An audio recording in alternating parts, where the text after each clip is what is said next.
Hello viewers, welcome to our series of history lectures. Today we are going to discuss Camp David Accord,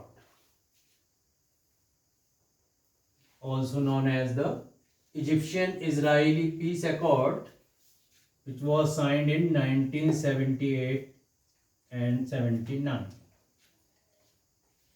So this peace accord is very historical in the sense that Egypt was the first Arab country to recognize Israel after signing this Camp David Accord.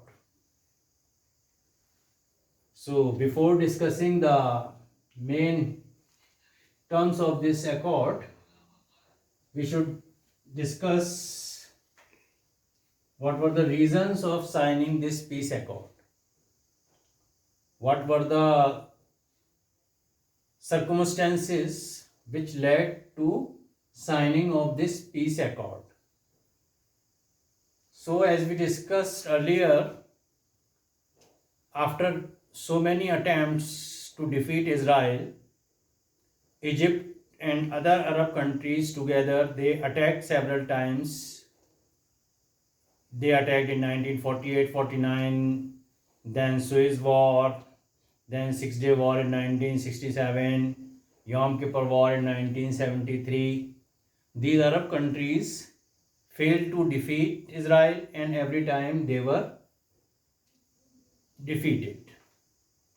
So now Egypt has realized that it is useless now to waste their resources on these wars, and they realize that to defeat Israel, they can't defeat Israel now. So that is why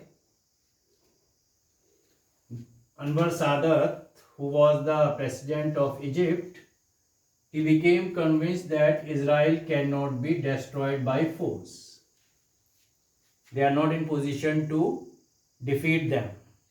So better it is that we sign some pact with them so that we can live in peace. No more war and no more wastage of money and resources on these wars. So that is why Sadat, he was the first Arab leader to meet Israelis face to face. So it took great courage to Anwar Sadat to meet Israelis face to face, because the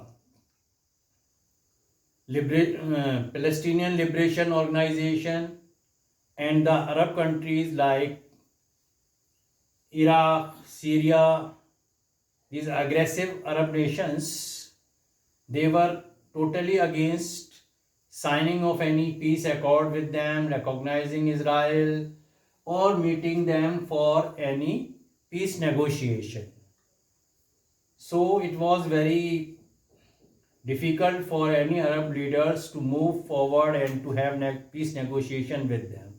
But Anwar Sadat, he took courage and he decided to meet Israeli leaders face to face, and he talked for the first time to the Parliament of Israel, Knesset.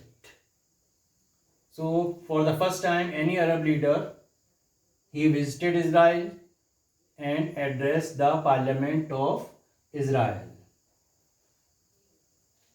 As far as Israel is concerned, Israel was also facing economic crisis because of enormous expenditure on defense, as well as some world economic depression. So Israelis, they were facing economic problem, as well as it was the pressure from USA. USA pressurized Israel that reached to some agreement, at least with any of the Arab country. When Egypt is approaching us, then accept their proposal and reach some agreement. So that is why under the pressure of USA, Israel also agreed to have negotiation and to reach on some agreement, which finally came in the form of Camp David Accord. So in this direction, Sadat, he visited Israel in November 1977. He met the leaders, he addressed the parliament of Israel, and then next month, Menachem Begin, who was the Israeli prime minister, he came to Egypt in the month of December 1977. So in that way, negotiation started. Anwar Sadat made a visit to Israel, and Israel Prime Minister Menachem Begin, he made a visit to Egypt in December 1977. In that way, an environment was created to have talk, to have negotiation, and to reach on some agreement, which so that they can live in peace. The main role played by USA in bringing the two countries together on negotiation table. So in this regard, President USA Jimmy Carter, he played the major role in signing the Camp David Accord. So because of effort of Jimmy Carter, finally negotiation started in September 1978, and finally the Camp David Accord was signed in March 1979. It was signed at a place known as Camp David near Washington. That is why it is known as Camp David Accord, or the Egyptian-Israel Peace Accord, finally signed in March 1979. So what were the main points of this accord? What were the main terms or condition of this accord? So the main terms and condition of this accord were: state of war between two countries ended now. They had fought 4 main wars with each other, but now state of war between Egypt and Israel ended, came to an end. Israel promised to withdraw its troops from the Sinai Peninsula region. After this 1967 war and 1973 war, much area of peninsula was taken away by Israel and its forces were there. But now Israel promised that it will withdraw its troops from the Sinai Peninsula region. As well as Egypt promised not to attack Israel again, and they will give oil supply to Israel from those wells which have been recently opened from this Sinai region. So they will give oil supply, as well as they promise not to attack Israel. As well as Israel gave the concession now to Egypt. Egypt gave the concession to Israel that Israeli ships could use Suez Canal. Okay.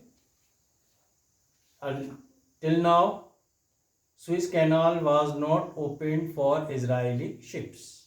But after this Camp David Accord, Israeli ships could use the Suez Canal. So in that way, this Egypt-Israel accord became a very historical accord, because Egypt became the first country to recognize Israel, to reach some agreement with them and sign Camp David Accord. Although it was a great decision on the part of Anwar Sadat, because he has to face the aggression in his country, as well as he has to face criticism from other aggressive Arab countries, as well as he has to face the aggression of the terrorist of this Palestinian Liberation Organization. This Camp David Treaty was condemned by Palestinian Liberation Organization as well as by most of the Arab countries except Sudan and Morocco. Most of the Arab countries, they condemned this treaty. This treaty was not acceptable to any of the Arab countries as well as Palestinian Liberation Organization. USA made further attempt to bring Palestinian Liberation Organization and Israeli together to have negotiation and to sign some peace accord, just like this Camp David Accord. But in this regard, little success was made. Both parties, they were not ready for any negotiation. Palestinian, they wanted full-fledged freedom, and Israelis, they did not want to give any concession to the Palestinian. So that is why situation was very complicated. And in 1980, the Prime Minister of Israel, Begin, he announced that they are not going to return Golan Heights to Syria at all. Okay. So this region of Golan Heights, which was captured by Israel in 1967 war, so they said that we are not going to give this region of Golan Heights to Syria at all. It is not acceptable to us, as well as they would not allow West Bank area to be the part of independent Palestinian state. So Palestinian state, they were demanding this whole region of West Bank to be declared as an independent state. But Israel flatly refused. Israel said that it is not acceptable to us at all that West Bank become the part of an independent Palestinian state. So further resentment increased in this Palestinian region. Now the West Bank Arabs, they were resenting against the establishment of Jewish settlement. The Jews, they were establishing their colonies in the West Bank region. So that is why the West Bank Arabs, they were protesting against this illegal establishment of Jewish colonies in the part of West Bank region, because they said that this region belongs to the Arab and it is an illegal encroachment. So that is why further terrorist activities started in this part. As we discussed that this accord was not acceptable to the hardliners, and finally it resulted in the Anwar Sadat's assassination. He was assassinated in 1981 while he was taking the parade of the soldiers, so some soldiers assassinated him, and this assassination threatened the peace accord. It seemed that this accord would not continue. But the new president, Hosni Mubarak, he announced that he will continue to follow the accord. So the new president, Hosni Mubarak, he was not in mood of breaking this accord, and he announced he will follow it. Then this part of 1980s, we see that most of the Arab countries, they remained involved in Iran-Iraq war. So Iran-Iraq war was on full swing in the 1980s, and nothing major happened in this region. Although some activities, some aggressive activities of some Palestinian Liberation Organization, some bomb blast and all were going on, but not major activity took place because of this Iran-Iraq war and where these Arab countries were involved. Then again, massive demonstration broke out in this West Bank region in 1987, where these Palestinian refugees, they were against the Israelis' repressive policies. The brutal killing of the youngsters, establishment of their colonies by force, arresting of the people who were demonstrating. So these repressive policies of the Israelis forced the Palestinian Liberation Organization to carry out massive demonstration in 1987. And finally, this came to a halt when the Oslo Peace Accord was signed between Israel and PLO, Palestinian Liberation Organization, under the leadership of Yasser Arafat, and the Labour government which came in power. They were not so orthodox, not so aggressive, and then Oslo Peace Accord was signed in 1993 between these two powers. So we will discuss this Oslo Peace Accord in the next video. That's all for today. Hope you have enjoyed this video. Thank you.